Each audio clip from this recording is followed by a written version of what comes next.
அனைவருக்கும் வணக்கம். நான் doctor M S. Ushanandini, Siddha physician, lotus women care hospital, PCOS speciality centre, India's first exclusive Siddha hospital only for women, Saibaba colony, Coimbatore, KK Nagar, Chennai. இனியவை என்ற நிகழ்ச்சியில் தொடர்ந்து நம்ம பெண்கள் சார்ந்த பல ஆரோக்கிய குறிப்புகளை பார்த்துட்டு வரங்க. அந்த வகையில் இன்றைக்கி நம்ம சொல்லக்கூடியது, எப்பயுமே நம்ம சொல்லக்கூடிய ஒரு விஷயம் என்னென்னா, மருந்து பொருளாக இருக்கும் பட்சத்தில் அது ஒரு மருத்துவருடைய அறிவுரையின் பேரில் தான் நம்ம எடுத்துக்க முடியும்.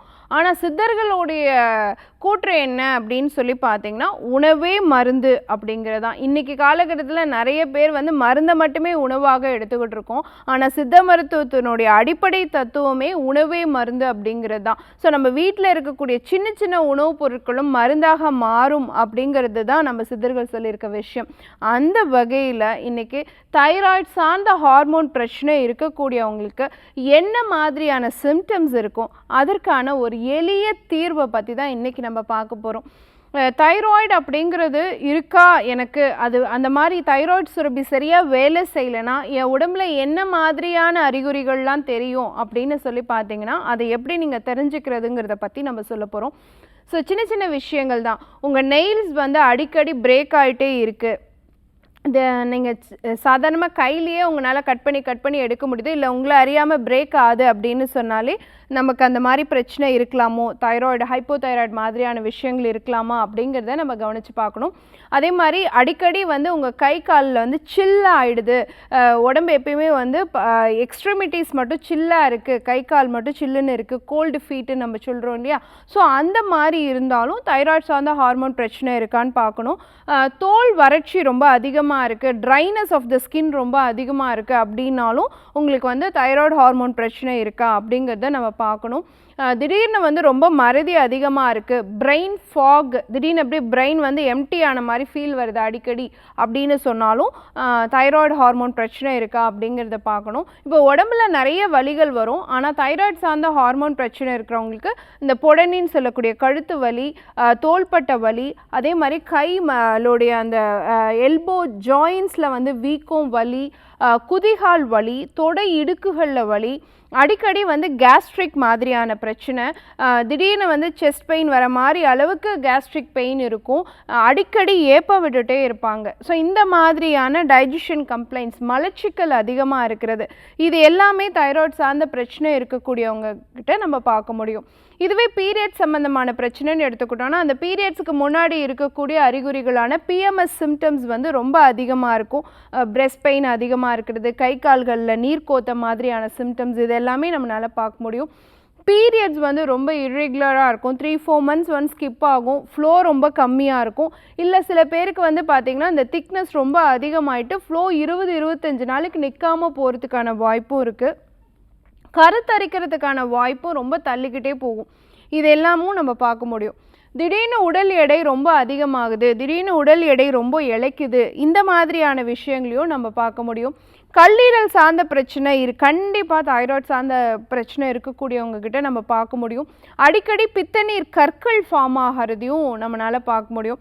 திடீர்னு சால்ட் கிரேவிங் ரொம்ப அதிகமாக இருக்குது அப்படின்னு சொல்லுவாங்க, ஸ்வீட் கிரேவிங்ஸ் ரொம்ப அதிகமாக இருக்குது அப்படின்னு சொல்லுவாங்க, தலைமுடி ரொம்ப கொட்டிக்கிட்டே இருக்குது, இந்த மாதிரி விஷயங்களையும் அவங்க சொல்லுவாங்க. ஸோ இத்தனை விஷயங்கள் இருக்குது நமக்கு தைராய்டு சார்ந்த பிரச்சனை இருக்காங்கிறத நம்ம தெரிஞ்சுக்கிறதுக்கு. ஸோ எல்லாருக்குமே எல்லா அறிகுறியும் நம்ம இருக்கணும் அப்படிங்கிறது அவசியம் இல்லை. இப்போ நான் சொன்ன விஷயங்களில் ஒரு 10 அறிகுறிகள் இருந்தாலே உடனே நமக்கு அந்த பிரச்சனை இருக்கா அப்படிங்கிறத நம்ம பார்த்துக்கணும். ஏன் சொல்கிறேன் அப்படின்னு கேட்டிங்கன்னா, நம்மளை ரொம்ப ஸ்லோ ஆக்குறது, நம்மளை இம்மொபைலாக வச்சுக்கிறது, நம்ம ஒரு இடத்துலேருந்து இன்னொரு இடத்துக்கு போகிறதுக்கோ, நம்ம சுறுசுறுப்பு இல்லாமல் செயல்படுறதுக்கோ, நம்மளை மற்றவங்க கிட்ட ஒரு முட்டாளாக காமிச்சிக்கக்கூடிய ஒரு நோயாக இருக்கிறதான் இந்த ஹைப்போதைராய்டு பிரச்சனை. ஸோ உடல் அளவுலேயும் சரி, மனசளவுலேயும் சரி, நம்மள ரொம்ப ஸ்லோ ஆக்கக்கூடிய ஒரு நோய் வந்து பார்த்திங்கன்னா இந்த ஹைப்போதைராய்டு அப்படிங்கிற பிரச்சனை தான். ஸோ இந்த பிரச்சனைக்கு நம்ம வீட்டில் இருந்தபடி தீர்வு இருக்கா அப்படின்னு சொல்லி கேட்டிங்கன்னா, நீங்கள் ஏற்கனவே தைராய்டு மாத்திரை சித்தாவில் எடுத்துகிட்டு இருந்தீங்கனாலும் சரி, இல்லை நீங்கள் அலோபதிக் மெடிசன் எடுத்துகிட்டு இருந்தாலும் சரி, மருந்து காலையில் எடுத்த பிறகு 1 மணி நேரம் கழித்து நீங்கள் வந்து எள்ளு எடுத்துக்கிட்டீங்க அப்படின்னு சொன்னால் அது கண்டிப்பாக உங்கள் தைராய்டு ஹார்மோனுடைய அளவை வந்து சரி செய்யும். எப்படி டாக்டர் நீங்கள் சொல்கிறீங்க அப்படின்னு சொல்லி கேட்டிங்கன்னா, எள்ளுக்கு வந்து பார்த்திங்கன்னா எல் தைரோசைன் அப்படிங்கிற அந்த அமினோ அமிலம் வந்து அதில் இருக்குது. அது என்ன பண்ணுன்னா ஹார்மோன் T3 T4 சிந்தசிஸ்க்கு ரொம்ப சப்போர்ட்டிவாக இருக்கும். அதே மாதிரி அதில் வந்து செலீனியம் தாது இருக்குது, அதுவும் T3 T4 ஹார்மோனல் சிந்தசிஸ்க்கு ரொம்ப சப்போர்ட்டிவாக இருக்கும். ஜிங்க் தாது இருக்குது, அது தைராய்டு கிளாண்டோட ஆக்டிவிட்டியை வந்து அதிகப்படுத்தி கொடுக்கும். தைராய்டு துரிதமாக வேலை செய்கிறதுக்கு, அந்த சுரப்பு வந்து துரிதமாக வேலை செய்கிறதுக்கு ரொம்ப சப்போர்ட்டிவாக இருக்கும். இந்த கை கால்களில் சில்னஸ் அதிகமாக வருதுன்னு சொன்ன பார்த்தீங்களா, அதுக்கு வந்து சப்போர்ட் பண்ணக்கூடிய ஒரு தாது வந்து காப்பர் சத்து. அந்த காப்பர் சத்து வந்து பார்த்திங்கன்னா எள்ளில் ரொம்ப அதிகமாக இருக்குது.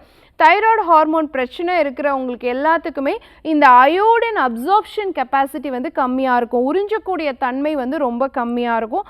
அதுக்கு காரணம் மெக்னீஷியம் சத்து குறைவாக இருக்கிறது. அந்த மெக்னீஷியம் சத்தும் தேவையான அளவுக்கு இருக்கக்கூடிய ஒரு விஷயமா இருக்கிறது இந்த எள்ளு தான். அப்போ நம்ம எள்ளை எடுத்துக்கிறோம் அப்படின்னா எப்போ எடுத்துக்கலாம் அப்படின்னு கேட்டிங்கன்னா, நான் சொன்ன மாதிரி தைராய்டு மெடிசன் சாப்பிட்டுட்டு காலையில் 1 hour கழித்து ஒரு 1/2 ஸ்பூன் அளவு கருப்பு எள்ளை வாயில் போட்டு மென்று சாப்பிட்டுட்டு நீங்கள் வந்து தண்ணி குடிச்சிக்கலாம். சுகர் அந்த மாதிரி பிரச்சனை இல்லாதவங்க கொஞ்சமாக கருப்பட்டி கூட சேர்த்தும் எடுத்துக்கலாம். இதை நாங்கள் ரெகுலராக டெய்லி சாப்பிட்லாமா டாக்டர் அப்படின்னு கேட்டிங்கன்னா, ஹைப்போதைராய்டு ப்ராப்ளம் இருக்கவங்க 1/2 ஸ்பூன் அளவு எடுத்துக்கிறது கண்டிப்பாக சப்போர்ட்டிவாக இருக்கும். ஒருவேளை உங்களுக்கு மென்ஸ்ட்ரல் இஷ்யூஸ் இருக்குது, நீங்கள் தாய்மை அடையிறதுக்காக முயற்சி பண்ணுறீங்கன்னா மருத்துவருடைய அறிவுரையின் பேரில் மட்டும்தான் எடுத்துக்கணும். அப்படி நாங்கள் இதை எடுத்துக்கிறதுக்கு எங்களுக்கு கொஞ்சம் பயமாக இருக்குது, வேறு ஏதாவது அல்டர்னேட்டிவ் இருக்கா அப்படின்னு சொல்லி கேட்டிங்கன்னா, ஆல்ரெடி நான் சொல்லி கொடுத்துருக்கேன். அந்த மாதிரி கர்ப்பமாகறதுக்கு முயற்சி செய்கிறவங்க கூட எடுத்துக்கக்கூடிய ஒரு விஷயம் வந்து வில்வ இலை பொடி. நார்மலாக ஒரு 1/2 ஸ்பூன் வில்வ இலை பொடியோட 2 மிளகு மட்டும் சேர்த்து கஷாயம் மாதிரி ப்ரிப்பேர் பண்ணி, அதே மாதிரி தைராய்டு மெடிசன் சாப்பிட்டு 1 hour கழித்து நீங்கள் எடுத்துக்கிட்டீங்க அப்படின்னு சொன்னாலும் தைராய்டோடைய அளவு வந்து ஈஸியாக கட்டுப்படுறதுக்கு வாய்ப்பு இருக்குது. ஏன்னா இன்றைக்கி தாய்மை அடையிறதுலேருந்து சர்க்கரை நோய் கட்டுப்பாட்டில் வச்சுக்கிற வரைக்கும், உடல் எடையை ஆரோக்கியமாக பார்த்துக்கிற வரைக்கும், உங்களுடைய மைண்டு ஸ்ட்ரெஸ் இல்லாமல் ஆக்டிவாக பெர்ஃபார்ம் பண்ணுற வரைக்கும், உங்களுக்கு டிப்ரெஷன், ஆன்சைட்டி இந்த மாதிரியான பிரச்சனை வரக்கூடாதுங்கிற வரைக்கும் தைராய்டு ஹார்மோனுடைய அளவு சரியான விகிதத்தில் உங்கள் ரத்தத்தில் இருக்கணும். அதை மெயின்டைன் பண்ணுறதுக்கு கண்டிப்பாக நான் சொன்ன இப்போ இந்த எள்ளை நீங்கள் எடுத்துக்கிறது நிச்சயமாக உங்களுக்கு வந்து ஆரோக்கியமான தைராய்டு சுரப்பை உருவாக்கி கொடுக்கும். பயன்படுத்தி பாருங்கள். இதே மாதிரி இன்னொரு ஆரோக்கிய குறிப்போடு நான் உங்களை சந்திக்கிறேன். இயற்கையோடு இணைவோம், ஆரோக்கியமாக இருப்போம், ஆனந்தமாக வாழ்வோம். நன்றி, வணக்கம்.